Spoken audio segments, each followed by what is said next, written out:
სომხეთი ევროკავშირში გასაწევრიანებლად ოფიციალურ განაცხადს უახლოეს მომავალში შეიტანს. ქვეყნის პრემიერის თქმით, ამ საკითხზე რეფერენდუმი მას შემდეგ ჩატარდება, რაც ერევანი ევროკავშირის პასუხს მიიღებს და გაწევრიანების საგზაო რუკაშეთთან ხდება.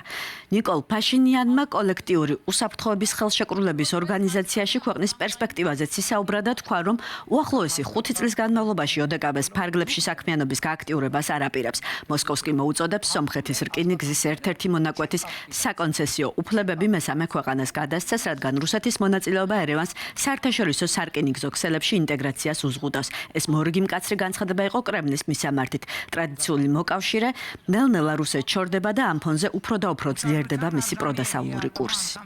რეფერენდუმის ჩასატარებლად სომხეთმა ევროკავშირში გაწევრიანების ოფიციალური განაცხადი უნდა შეიტანოს. ეს პროცესია, რომელიც დიდ სამუშაოს მოითხოვს. უახლოეს მომავალში ჩვენ ამ პროცესს დავიწყებთ. შემიძლია მკაფიოდ ვთქვა, რომ კოლექტიური უსაფრთხოების ხელშეკრულების ორგანიზაციაში ჩვენი საქმიანობის გააქტიურებას არ ვგეგმავთ. ასევე ვიცით, რომ ამ ორგანიზაციაში სომხეთის ორგანიზაციიდან გარიცხვის საკითხზე მსჯელობენ. ძალიან კმაყოფილი ვიქნები თუ ორგანიზაცია სომხეთს გარიცხავს. ყოველ შემთხვევაში ეს იმ დილემისგან გაგვათავისუფლებს, გავიდეთ თუ არ გავიდეთ ორგანიზაციიდან.